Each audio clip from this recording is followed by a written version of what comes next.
On the Cutting Edge with Dr. Lee Pierson, Dr. Robert Stubblefield, and Steve Richins, brought to you by the Ayn Rand Center UK. And on today's show, before I introduce our guest, we have the topics that we're spiraling through from past shows. And Dr. Shoshana Milgram is here as our special guest, and we're privileged to have her. She is a rock star researcher par excellence, and she is a professor of, and if I can say it, a professor of literature at the University of Virginia Tech. I got that out.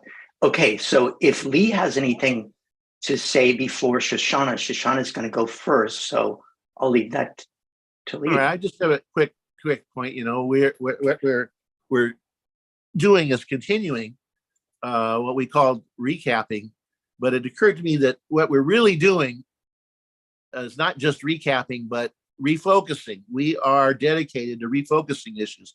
That is, going deeper by activating more of the relevant knowledge from key concepts. We were trying to go deeper and cut, each time. So it's a spiral process. So it's good to revisit old subjects. We try to do that. We try to have controversial subjects, both brand new ones, but also try to cut deeper into old ones. And we're going to do that today. And Dr. Milgram, who we've brought here at tremendously great expense from all the way down the hallway behind me. In other words, it wasn't that expensive. Anyway, Dr. Milgram was here before and told us about Howard Roark as a thinker. Since, people usually think of, in the objectivist pantheon of characters, you think of John Galt as the thinker. But I think we actually get more, or maybe Dr. Milgram thinks, we actually get more of Howard Roark's thoughts, and he has quite a few very deep cutting thoughts, and she's going to deepen that a little bit further with respect to, I'll turn it over to her. So Dr. Milgram, nice to see you from all the way down the hall. Okay. What can you tell us? Okay. Greetings to Mr. and Mrs. America and all the ships at sea. And I'm here returning to the topic from December 2022, where I looked at Howard Roark as a thinker. And as Lee said, everybody knows that Atlas Shrugged is Ayn Rand's novel about the role of the mind in human existence. It's about reason. It's about the volitional character of reason. But the Fountainhead is about that too. And you were mentioning spiraling, and I think that it's fair to say that one of the dramatic things about the Fountainhead, along with all the other wonderful things, is that we do actually see Roark in the process of spiraling. And we also see him in contrast with other people who can't do all of the thinking activities that he can do. So we're going to think twice, you might say, about thinking in the Fountainhead. As I pointed out last time, everybody knows that Roark is the hero of integrity, but integrity itself, the Fountainhead said, is about thinking. And Kent Lansing says integrity is the ability to stand by an idea that presupposes the ability to think. Right? So integrity, thinking, same thing, go together. And thinking, as Roark explains to us eventually in that speech at the end, is done alone. It's the act of an individual. So integrity and thinking go together, thinking and individualism go together. And we hear all about that in the courtroom speech at the end, by which time Roark has figured things out. He understands that there's no such thing as a collective thought. He understands that reason is performed by each man alone, that we can't digest in a collective stomach. All functions of body and spirit are private. And what that means for himself, in his own mind, is that he can pursue an idea, he can hold an idea, and he can stand by it. He can identify what's important and hold on to it against temptation, against distraction, against diversion and dilution. And there are a lot of examples. Last time I looked at his interaction with Stephen Mallory and the way that he stuck to the point there. We all know about the way that he holds on to his integrity and his thinking and single idea in architecture. I gave the counterexample of Peter Keating, who cannot hold on. And I quoted to you from William James, and I've got that reference up there in the chat. And I'll just give you a little bit of it, okay, from William James, which is about thinking, and I think it applies. Well, William James was a bad philosopher, but he's a great psychologist. And what he says here applies to Roark and Roark's thinking. And this is James. If then you are asked, in what does a moral act consist? When reduced to its simplest and most elementary form, you can make only one reply. You can say that it consists in the effort of attention by which we hold fast to an idea, which but for that effort of attention would be driven out of the mind by other psychological tendencies that are there. To think, in short, is the secret of will, just as it is the secret of memory. In all this, the power of voluntarily attending is the point of the whole procedure. So this is what I want to look at today. Now, what I want you to see is a point at which Roark is starting to make progress in his thinking and to hold on to things, and then how he needs to keep going in order to go to the distance. Going to part 4, we see that he's making some progress in a question that's gone unanswered for more than a decade, but he's still not all the way there. And I'm at the scene where Keating and Roark are talking about the Cortland arrangement that they're planning to make. What happened is that Keating, as you know, came to Roark at the end of his rope to ask him to design Cortland. And Roark wants only to talk about the work, not about their relative positions in the world, which has been Keating's favorite topic in times past. And Keating comments on this. You're just thinking about the work, the architecture, not about my being brought down. And this is what Keating says. Thinking back to the night he came before, I had to steel myself against it that night, against all the things you could throw at me. Well, actually, Roark couldn't throw those things at him, but Keating could have, but you didn't. If it were reversed now and this were my home, can you imagine what I do or say? You're not conceited enough. And then Roark says, why no, I'm too conceited, if you want to call it that. I don't make comparisons. I never think of myself in relation to anyone else. I just refuse to measure myself as part of anything. I'm an utter egotist. And Keating is still puzzled. Yes, you are, but egotists are not kind, and you are. You're the most egotistical and the kindest man I know, and that doesn't make sense. And then here's Roark. Maybe the concepts don't make sense. Good, okay. Maybe they don't mean what people have been taught to think they mean. But let's drop that now. If you've got to talk about something, let's talk of what we're going to do. Well, in some ways, this is typical of Roark, okay? That he always wants to get back to what we're going to do, what the work is. And we saw this right in the opening scene when the question that is still on his mind first came up, when he talked to the dean. Now I'm going to quote again from first chapter. He'd met many men such as the dean. He had never understood them. He knew only that there was some important difference between his actions and theirs. It had ceased to disturb him long ago, but he always looked for a central theme in buildings, and he looked for a central impulse in men. He knew the source of his actions. He could not discover theirs. He did not care. He'd never learned the process of thinking about other people. So he didn't care fundamentally, because this is not his focus, thinking about other people. But he wondered at times what made them such as they were. He wondered again, thinking of the dean, there was an important secret involved somewhere in that question, he thought. There was a principle which he must discover. But he stopped. He saw the sunlight of late afternoon held still in the moment before it was to fade on the gray limestone of a string horse running along the brick wall of the Institute building. He forgot men, the dean, and the principle behind the dean, which he wanted to discover. He thought only of how lovely the stone looked in the fragile light and of what he could have done with that stone. Okay, so the question here that has come to his mind is actually related to this conversation he's having now. What is the difference between the dean and himself? What is the difference between himself and other people? But you see, that's exactly the kind of thing he doesn't like to think about, making comparisons between himself and other people. So the very nature of the question is one that he's not fundamentally concerned with. But if he were to identify it, he might be able at this point explicitly to explain, well, what is an egotist? Why is he an egotist and yet kind? But not today. Let's get to work. Forget the principle behind the dean. Forget what those concepts have been, what we've been taught they mean. Let's get to work. As Roark said, drop that now. Okay. Roark cares about himself. He doesn't fundamentally care about other people. But without identifying the difference, he's not actually answering the question that he thought at some level he wanted an answer to. He hasn't held on to the thought that he needs. But it's not the end of the book.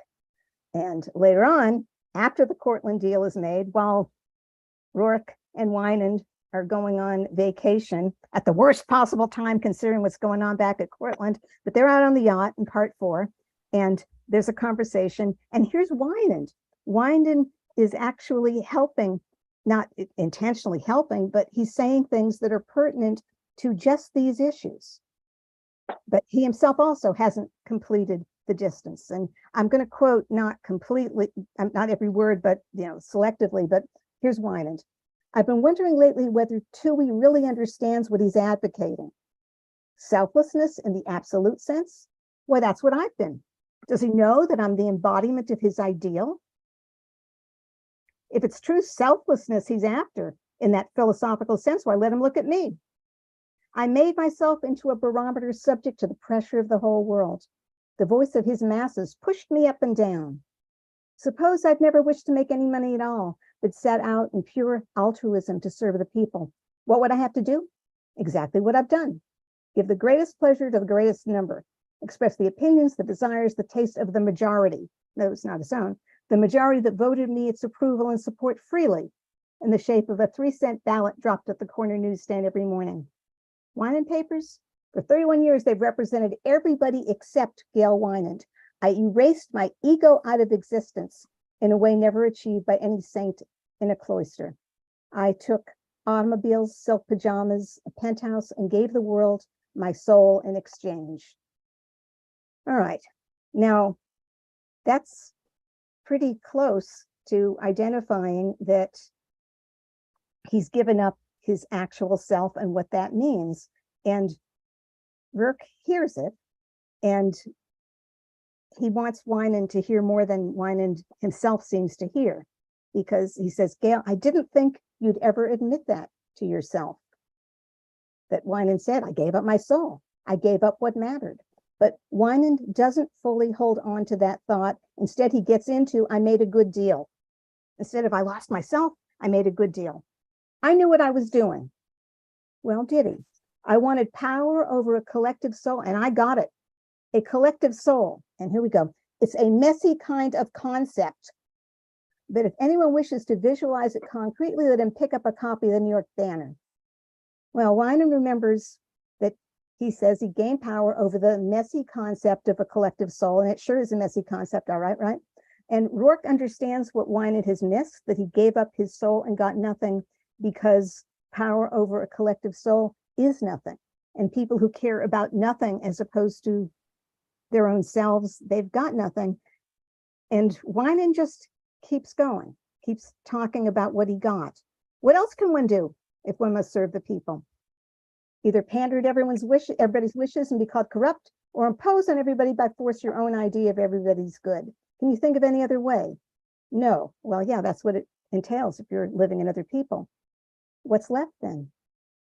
Where does decency start?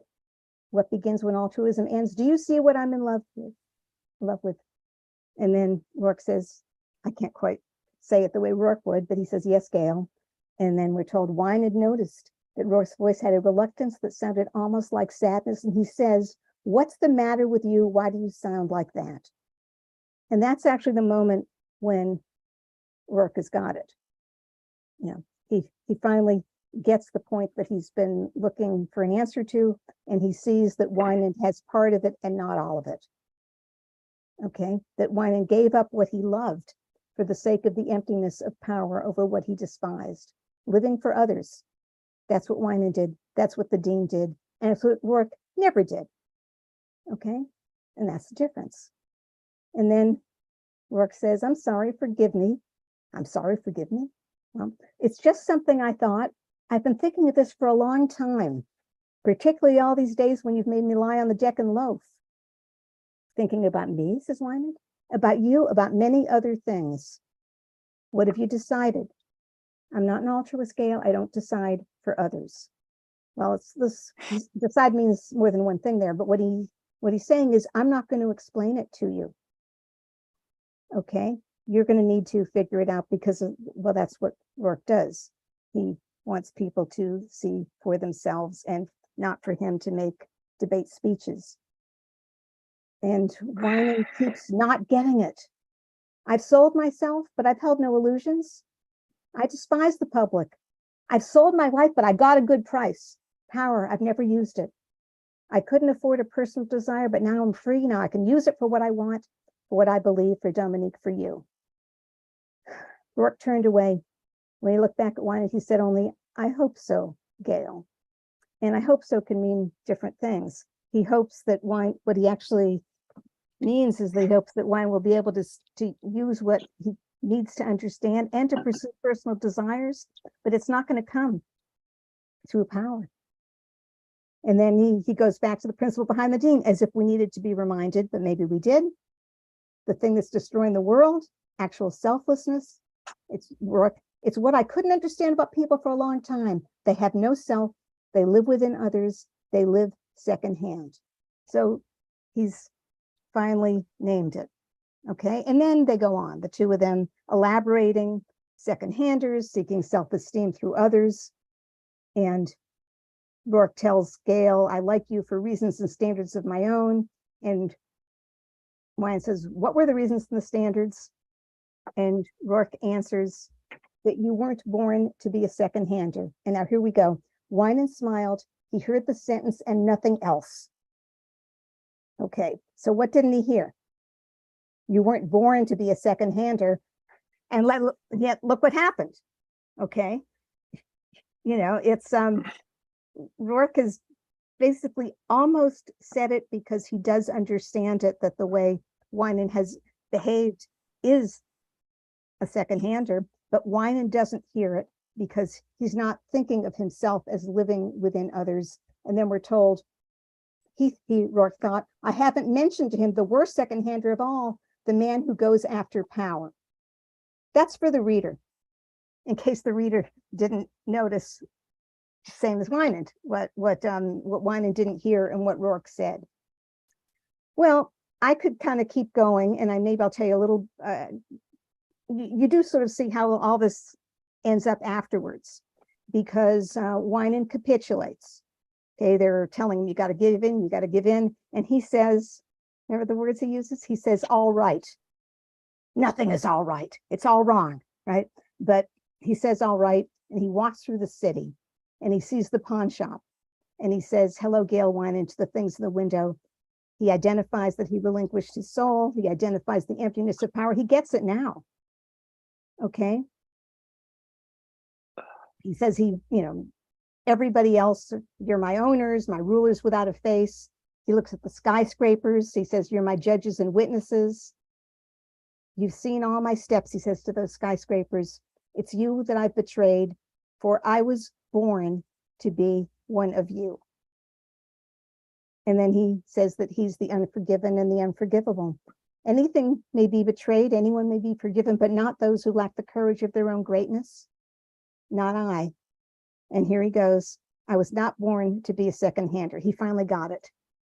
So it's sort of as if we've got several beats to Roark. And sometimes you look at Wyman and you think that he's a version of Roark. He's a version of Roark who didn't get to the point soon enough. And now, well, through his own actions, he sees it, and Roark would be willing to continue with him. He says, you haven't hurt me, and go on, with my belief in you, but Wyman can't do it. I was not born to be a second-hander, and yet that's the way it turned out. It's kind of like the Stoddard Temple, if you remember. Wyman remembers it, and Roark says, forget the Stoddard Temple, because he's past it. But betraying your own self not getting the point that Roark finally thought his way to. And you could say by contrast, and with the two of them articulating it together, listening to each other and knowing what Roark has come to know. Well, he knew it. Roark knew it. He thought it through. He waited for Winan to learn. And now Winan has learned through his own experience. But Roark couldn't have saved him that beforehand by explaining it, because he didn't want to do Winan's thinking for him. That's the wrong way, any more than he wanted to do Dominique's thinking for her. So last words here, in case you're wondering. There are actually other characters within the novel who do learn the things that Roark has learned. But Roark knew those things without anyone having to explain it to him. You know, do your work in the way you can best do it. And Mallory and the boy on the bicycle are the ones who learn that, but not through recapitulating the explanations, but by learning to keep an eye on purpose and learning to do what you can with your own hands and your own mind. And now Roark always knew that, but what he didn't know was the very question that he did not understand at the beginning, and that through talking to Winan and seeing Winan's partial explanation, he thinks his way through, and then in shock and grief, he sees what Winan is missing. So that's it. The end. That was great, Shoshana. Great. Yeah. Very good. You want to comment, Bob? Any comments? My comment is that was very good. It was a marvelous example of spiraling. Well, Steve, you're gonna. So it would, but Shoshana so eloquently elaborates. So if I bring it back to the two principles of integrity and independence, Roark is a deeper thinking in those areas than any typical character in literature. So that's what. Yeah, I think it's fair to say, especially in the way that those two are linked and the way they're linked to thinking, and the way that, in a sense, he understands before he puts it into words, and then he also puts it into words, and then he gets up at the trial and puts it into lots of words, and you know, all the way through history and so on. You know, so he broadens the background and the context. Now, well, some people like to, yeah, do you like the Fountainhead better? Do you like Atlas Shrugged better? And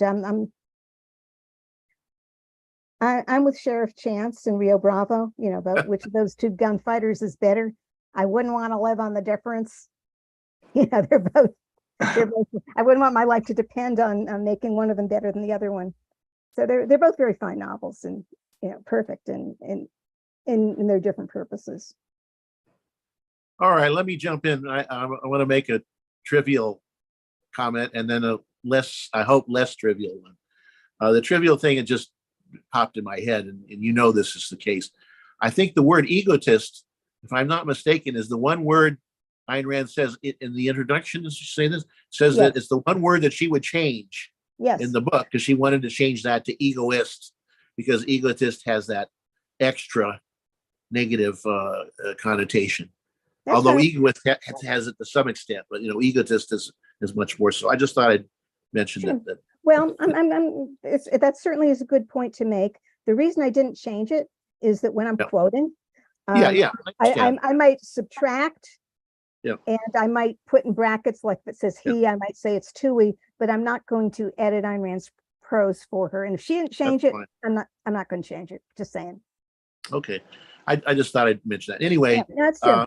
the more interesting to me point is that in that James passage from Talks to Teachers that you quoted from, just after that, he talks about the particular case of the drunk, and the drunk saves himself by choosing the right word. It really is it's a tremendous little disquisition on the importance of the word in conceptual thinking. The word is really very important. I mean, a word is basically, the way I put it, It's a handle for pumping knowledge about the concept. You think about that word and you will get more and more of what you know will come into your mind. And then the drunk needs to do this. Unfortunately, I was trying to remember exactly what the word he thought of to save himself. I don't think it's drunk. I think it was something else. But he kept, drunkard. Okay. So, keep focusing on that. And that's what saves him. It keeps him from falling into drunkenness. Well, Roark, Winan doesn't quite do that. If he could just grab onto a word, maybe second-hander, maybe first-hander, because doing it positively would actually be better, but one or the other at least, and hold on to that and think about that for a while and stop and think. And, think about, what do you know about second-handers and how does it apply? He might have saved himself. And then just one further thing in that, a question about that process is you quoted, what's going on in Roark's mind. And this process, he said to himself, without saying to Winan, if I got that right, that the worst second-hander is the one who goes after power. But he didn't say it. Right. Had he said it, he might have gone some ways to saving Winan. Now, maybe he was afraid to say it, but I don't think Roark is afraid of pretty much anything, really. So why doesn't Roark just come right out and say? He doesn't have to even directly say, you are the seeker after power. He could have just said just the way it was in his mind, which is the worst second-hander is the seeker after power. Say it in some way like that. Why doesn't he do that? I guess. Well, because that's sort of like people who pretend they're not criticizing you when they are. Winan has just been talking about power. Yeah. I go after power. I go after power. Well, Winan, the worst second-hander is the one who goes after power. Oops. It's too on the nose. Yeah, Winan I has just agree. been talking about power. It's disrespectful for him to have said that out loud. I see that, and I can see there's something to that. But on the other hand, the other side of it is that by doing that, he would increase the chance, the probability. It's not a certainty by any means. Would increase the probability that Winan might save himself. It gives him something to save himself, so it might be worth it. I don't really see it really as disrespectful. It seems that way, but the reason I don't really see it that way is that it's true. Yes. It's disrespectful if it's false. It's not disrespectful if it's true. It's sort of, as you say, on the nose a little bit much, but something like that. If Roark had done something in that direction, he might have been able to increase the likelihood that Winan. It always seems to me that Winan, it's something could have been done at some point, and it has to be done by him. It has to be done ultimately by Winan. But you can make it more likely. You can help him. You can help him along the way. Anyway, I just wondered about this particular case.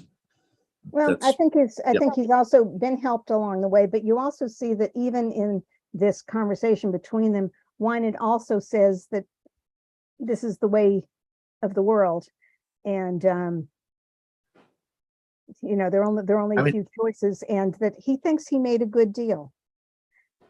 And he has to do more thinking about the nature of going after power. Yes. He has to do more thinking about that issue. And maybe Roark could have helped him at this point. It occurred to Roark in his mind, he might have been able to help him somehow. Oh, anyway, that's what I'm thinking. Well, I think it would be, yeah, you're right. I mean, if you made it in the abstract sense, I think that'd be obvious. Another way to look at it would be if they've been talking about Peter Keating, and Peter Keating doesn't want power, but they were talking before about Ellsworth Toohey and what he promotes. And I think that could be a topic. Let's see. He wants power, doesn't he, that Ellsworth Toohey? What do you think about that? That might be an avenue. Yeah, it could be an avenue. But it didn't happen. No. Well, it's really, Winan's fate is very sad. He's really very sad because there's a lot about him that is a good character, and this one flaw brings him down. It's kind of sad. Well, there's number one. It is definitely sad. It's tragic. Tragic is the right word. Yeah. On the other hand, his hands are not clean. He's done damage. Yeah, he's done damage. Yeah, but is he so this brings up the, the old issue of redemption. Is he past redemption? I don't know. Well, he did some pretty bad stuff. Maybe, I don't know. What do you think, Bob? Well, this calls to mind why Kira had to die in We the Living. Spoiler alert. The message of this novel is that second-handedness is destructive. And you water that message down if you save Wynand. Yeah. I still want Kira to survive. Well, I would like all kinds of changes, but I'm not writing the novel with a particular message. I think there's some way of making that work, but your point is correct, of course. But it is too bad that Kira has to die and that Wynand has to destroy himself. It is stupid. All right, I shouldn't have interjected this much of a negative note, but anyway, that's what I was thinking. Well, the other side of it, of course, is that he himself was great, and that's why he condemns himself so severely, because he could have done better. And he doesn't, well, it kind of wouldn't quite work for a mediocre person to reach the dramatic realization that I better not be a second-hander anymore. It's especially at least Ayn Rand did not go so far as to have Dominique destroy herself. Oh, I would have really not liked that. But okay, that's true. Anything else you want to tell us, Dr. Milgram? No, that was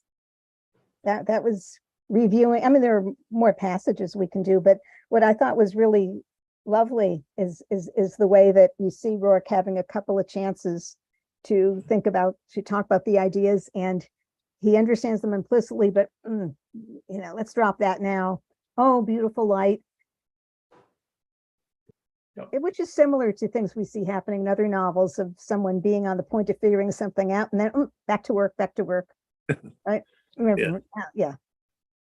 Atlas Shrugged. So yet you see that when he's on the yacht with Wynand, the two of them are basically working out the general principles, and then Wynand is not quite seeing the last step of how they apply to him. Okay, well, I'm going to reveal that Dr. Milgram is operating a little bit under the weather today, so it was quite heroic for her to show up, but I'm going to let her return to recovering.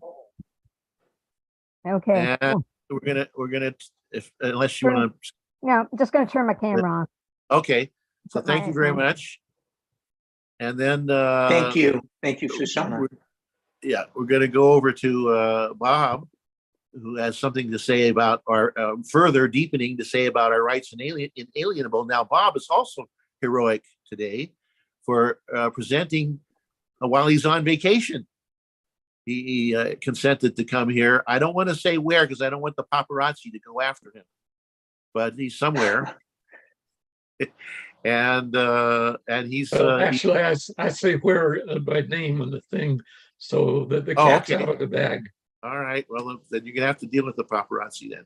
So, Bob, what do you have to tell us further about our rights inalienable, or any topic in that area? And of course, we had a long discussion about this, and we have differing views. But I'm not quite sure how differing, because this is in my mind, this is a tricky topic. It's a difficult topic to get exactly right. There's some subtleties in it. So go ahead. All right. I would like to talk about things that are a background, some things that we all agree on, us three and many others, but possibly the audience does not even know what we're talking about.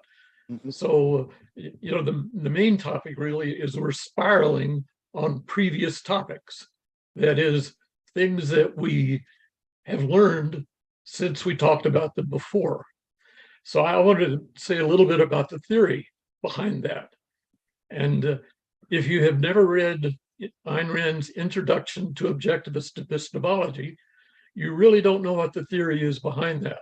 So I want to call out a few things that she says in that book and just underscore them so that they're in mind as I make my later points.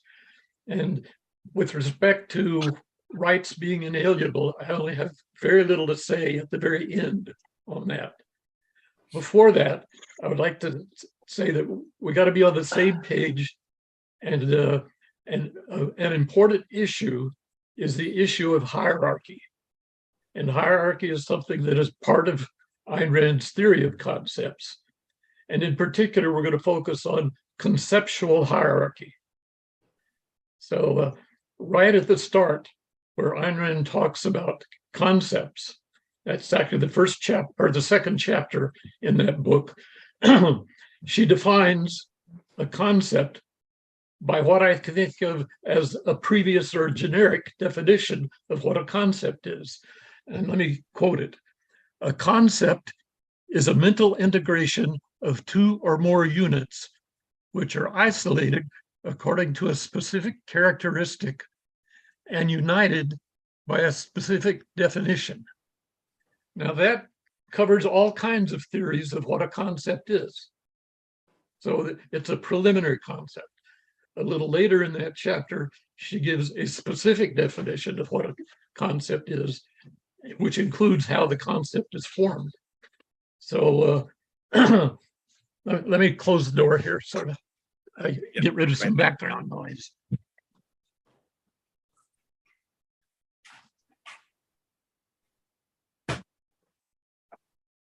So,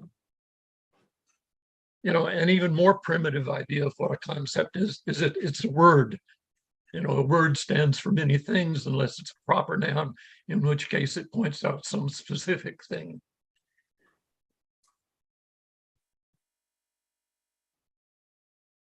So another important point, a premise, which he states openly in there, is that there are no innate ideas. There are no words which somebody is born knowing the meaning of. So in particular, that means that if you have a word and you want to know what it means, there better be some way that you started with that. And the philosophic aspect of her theory of perception is that knowledge starts with perceiving objects, perceiving things. And we've had many arguments over how that perception happens, or at least discussions, if not arguments. But we all agree that perceptual knowledge is indeed knowledge, and all concepts are built from originally perception, or later concepts of perception. And the means of doing that is somehow grouping them together. And Ayn Rand's book will tell you how, in fact, concepts are formed, how things are grouped together, how they are differentiated from other things first, and then seem to be similar, and what method that is. Okay, so that is really the heart of perceptual, or rather spiral knowledge. That is, in order to know what, examples of spiral things that you can't, example of conceptual hierarchy. You cannot know what an attribute of an object is unless you first know what objects are. And she says that explicitly in there. Makes sense, right?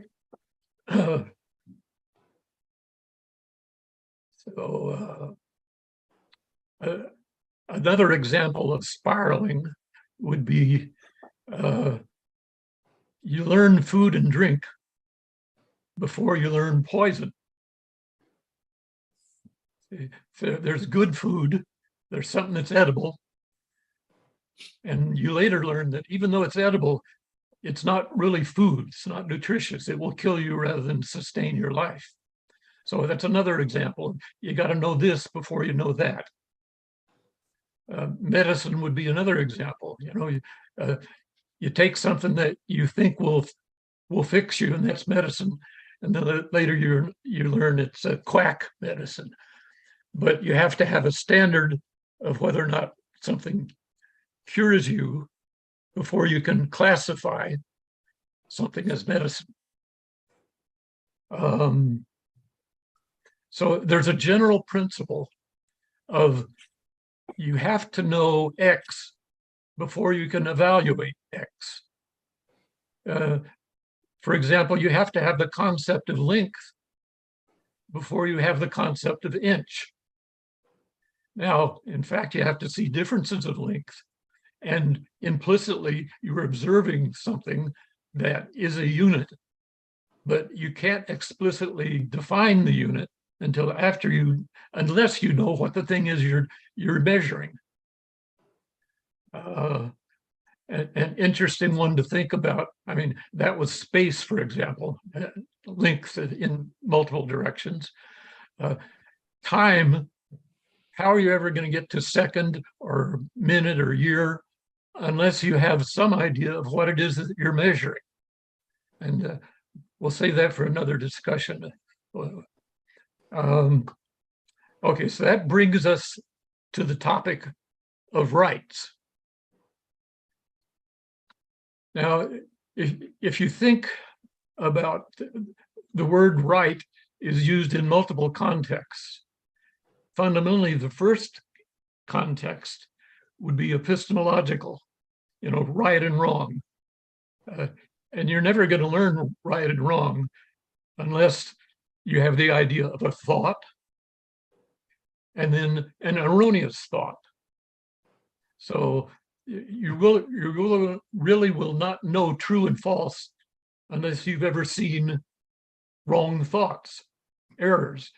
This thought does not match reality. So reality is the standard of right in the epistemological field. Okay, now we can go to the moral field, and you'll never get to morality unless you first have epistemology. But so in the field of morality, Ayn Rand's objectivist ethics goes to a great deal of effort successfully to show that you cannot get the value of, or the concept of value without, you can't get a proper concept of value without getting the concept of life explicitly. So she starts off by giving a generic definition of value, that which one acts to gain it or keep. And that's true of values. But there are good values and bad values, just as there's good food and bad food. And you won't be able to explicitly define what makes it good without a standard. And that standard is the explicit, is named explicitly by the concept of life. So are we together so far on this? Okay. So far, so good for me.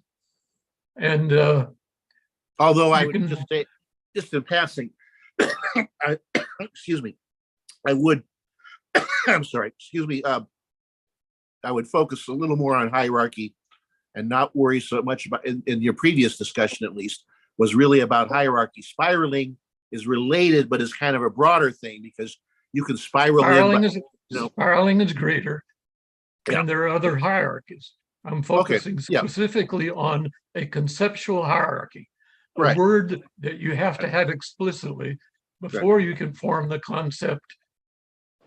And that's the hierarchical thing that I'm talking about, conceptual hierarchy, not propositional hierarchy. Okay. And now we're ready to go to another field that generically depends, that conceptually depends on epistemology and ethics. And as ethics depends on epistemology, politics, which is the the word we're talking about now, the concept we're talking about now, depends on ethics. That is, in particular, what you do in epistemology, you're trying to decide how you should act. What you're doing in politics is trying to decide what the government should allow you to be free to act. That historically, and here is where Lee and I have had some past, at least misunderstandings, at least, that historically, the first idea of what is right, and what becomes to be a political right, is actually a moral right. It's like you're in the family and your father says, you got to marry this person, you can't marry that person. And you say, that is not right. So what you're saying is there's something wrong about that ethically. Your standard is implicitly that nobody should be forcing you to do something, and somebody's forcing you to do something, and that's wrong. It's not yet a political concept because politics implies something about the organization of society. So you could say, well, we know that fathers control their spouse, their offspring, so it's on the start to a political right, but it's not yet a political right. And then historically, after families come tribes, and I would never say that a tribe is yet a government, but it has some of the qualities of a government. There's some sort of authority, like maybe the elders, or maybe it's the witch doctor, or maybe it's Attila.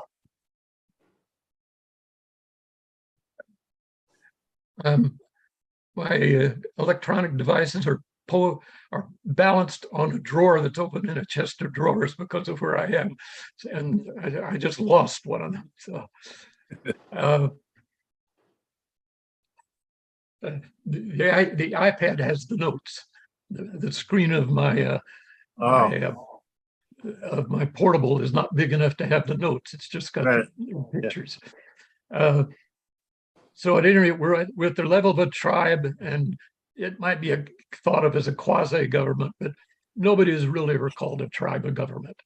But now, at some point in mankind's history, actually in several different places simultaneously, according to some things I've read or seen recently, mankind, societies, discovered the idea of a government. And what the motivation, of course, was that without a government, force could be used arbitrarily. And there was something about a government that, at least, even though force might be wrong, at least it was more understandable. It came from one particular thing, the thing with a monopoly on force in that geographic area. So now we're set to understand the political concept of rights. Politically, a right is something that the government allows you to do. Now, that's the first definition of rights. It's not a proper definition. We need a standard in order to form a proper definition. And as actually John Locke was the first to almost tell you that the standard is people have to be free to act. He unfortunately wasn't consistent on that because he didn't believe people should be free to, I don't know, what was it, blaspheme or some other things that the Bible would discount. So Ayn Rand took the next case, and she identified that the thing you have to be able to do is to be free consistently as long as you don't initiate force against others. So now there's a standard. We can now not merely measure, well, not merely know whether something is a government or not. I mean, it's a government if it's got the legal monopoly on the use of force in a geographic area. But now we can say whether a government is good or bad. And the man in the street can tell you that at least the American in the street is free to tell you that the Russian government is bad and the United States government is pretty good, damn good compared to the Russian government. So, so the political concept, the word political concept of right depends hierarchically, cannot be grasped unless one first explicitly knows that a government exists, and in particular what it is, it's the agency with a monopoly on the use of force in a geographic area. You cannot understand what a political right is if you don't know what a government is. So that is, now I can say the one word about inalienable rights. And actually, I should say a couple of other things before that. In addition to the spiraling, I've been harping on something else, a particular type of spiraling, and that is the two definitions. The first definition lets you know what you're talking about. And the second definition, which is true of every concept, that every normative concept, whether it's epistemological, ethical, political. The second definition tells you what the best, or that by some standard, this is a right. So if you want to, I mean, for example, we know that a value is that which one aims to gain or to keep, but only by the standard of life can you say that a good value is something that promotes human life. Bad values, there's still choices that somebody acts to gain or to keep, but they're bad because they are anti-life. Similarly, in politics, you know what a government is, but you don't know what a good government is unless you know that the purpose of government is to defend political rights. So on the conceptual hierarchy, government precedes, has to be understood in order to understand what rights are. You'll never form the concept of rights if you don't have the concept of government. Okay, so that's one point. Two definitions is a very important aspect of Ayn Rand's theory of concepts.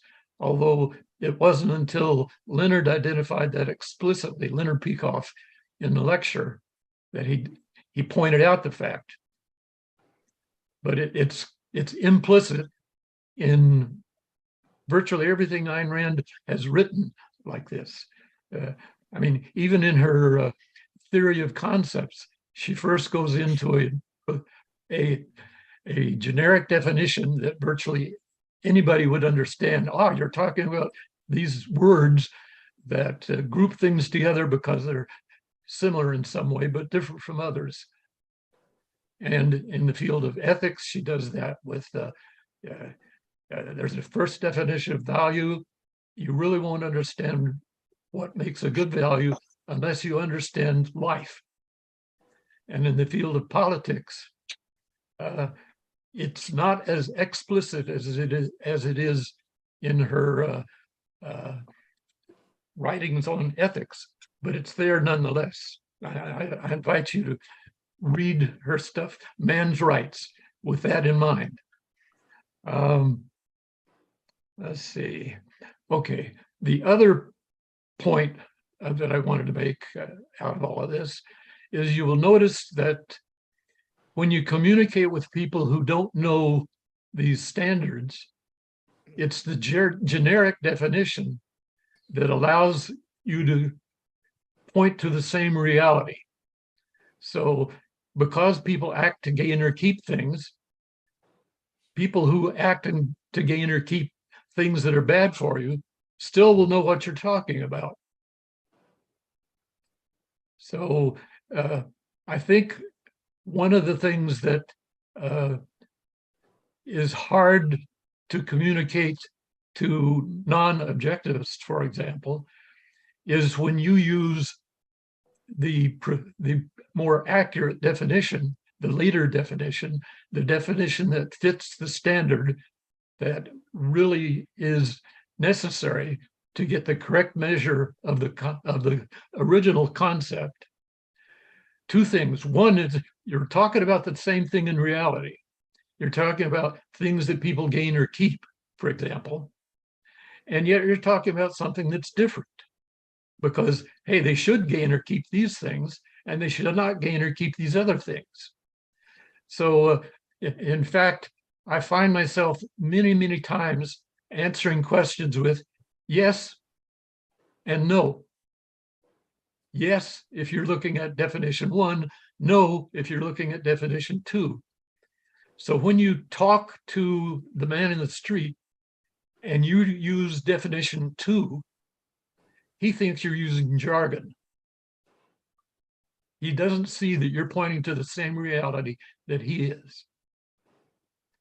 So I think that's responsible for miscommunication, not only with the man in the street, but also with other objectivists when they have differing ideas of conceptual hierarchy, for example. I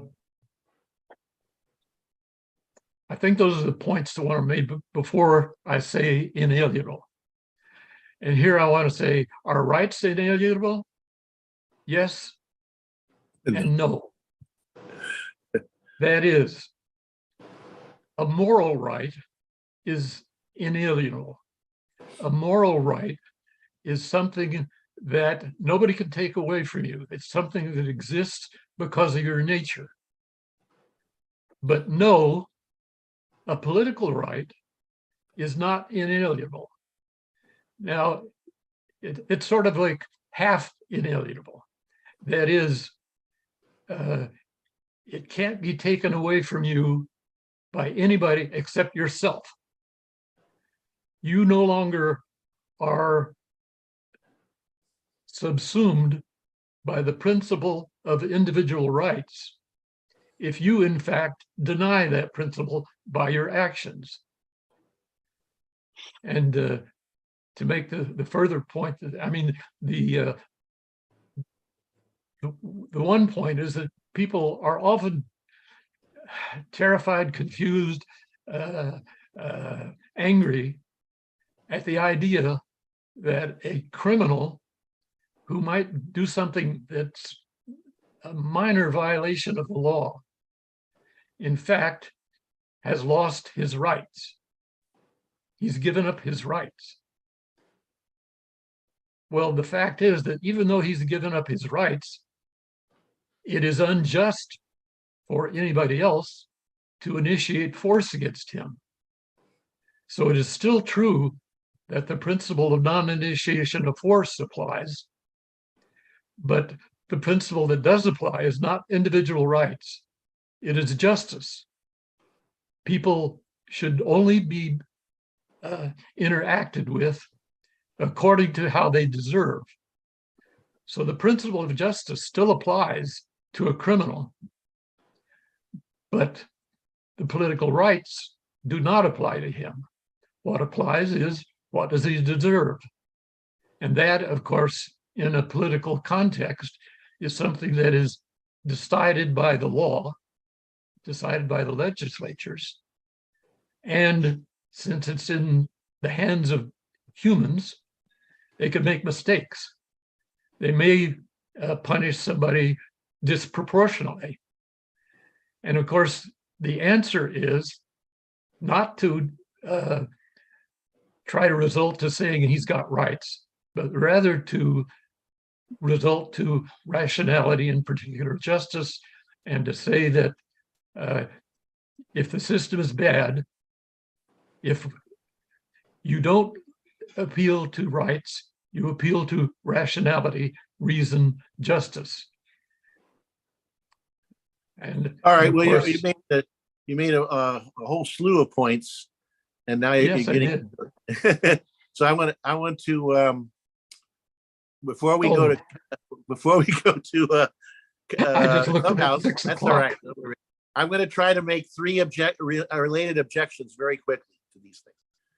Number one, I don't believe in the distinction between moral and political rights. Ayn Rand says rights are a moral concept, the concept that provides a logical transition from the principles guiding the individual actions to the principles guiding his relationship with others. There's not political rights and moral rights. I've got to make the other points before you answer, Bob, on this. Because we got to move on here, I guess. Secondly, I don't know how the two definition thing is interesting, but I'm not sure how it applies. I think I know historically that there is no real concept of rights before John Locke. It's not like Genghis Khan said, your rights are what I give you. There might have been a little bit in some earlier thinkers, but basically the notion of rights originates with John Locke. So I don't think dictators and conquerors, well, they're not talking about rights. When they talk about what the privileges that they allow you, they're privileges. They're not rights in any sense whatsoever. They're not rights at all. And then the third point, we'll have. I don't know how much we can do. We can do a little more, but I want to get my third point out. The source of rights is not the government. The source of rights is human nature. And you can define what rights are from human nature without any reference to government whatsoever. And in fact, that's how Ayn Rand does it in Man's Rights. She doesn't talk. She talks about social context. She doesn't bring in you can understand what rights. In other words, the conceptual hierarchy does not include government. Actually, it includes man's nature and a lot of facts about man's nature. So I could say more about these things, but I'll let you back in, Bob, because we're going to have to go over to Clubhouse pretty soon, and you maybe not want to go there. But go ahead. Those are my 3 points. They need more elaboration, but I'll stop for the moment. Okay, so you maintain that when the man when the woman in the street says it's right for her to collect welfare because she's got a lot of children, that has nothing to do with the concept of rights. No, I maintain no such thing. That corruption came after John Locke formulated the proper concept, not before. There was no corrupt concept of rights before there was a good concept of rights. I don't think historically. Now, this is a historical question, and I could be wrong about this, but I don't think you have heard of the Magna Carta, right? Yeah. So go back to kings and potentates. It goes back to thinkers. But it'd be interesting to look at the Magna Carta and see how it uses that, because I don't believe it's going to be some corrupted concept like the king allows this. And I don't even know if I'm not sure if the term rights is in there. I don't remember the actual word, the actual concept. I was there. I There's remember. something. You were there. Well, I just barely missed it. So, all right. We've Steve, you want to jump in this before we need to go over to Club? Can you go over to Clubhouse for a little while, Bob? I think so. Okay. So, Steve, you want to say something more before we? No, I just have some super chats. We got to get out here. Oh yeah. Okay. Apollo's, sure. Yes. Zeus for £5. Okay. He's Comments. Interesting. Dean Pierson, exclamation point. Thank you, Apollo, Zeus. And then we got Jonathan Honig. Yes. And no comment. Thank you, Jonathan. All right. No questions. And I don't want we're at time, and Daniel, our producer, is always so kind in letting us over. Okay. So let's go over and we can continue this and we'll get over to Clubhouse. Steve, you want to? Oh, Shoshana says goodbye. We all thanks say, everybody for being here. Shoshana, especially our special guest, and Bob. coming on his vacation. We appreciate that. And so we will see everybody who comes to Clubhouse. Goodbye.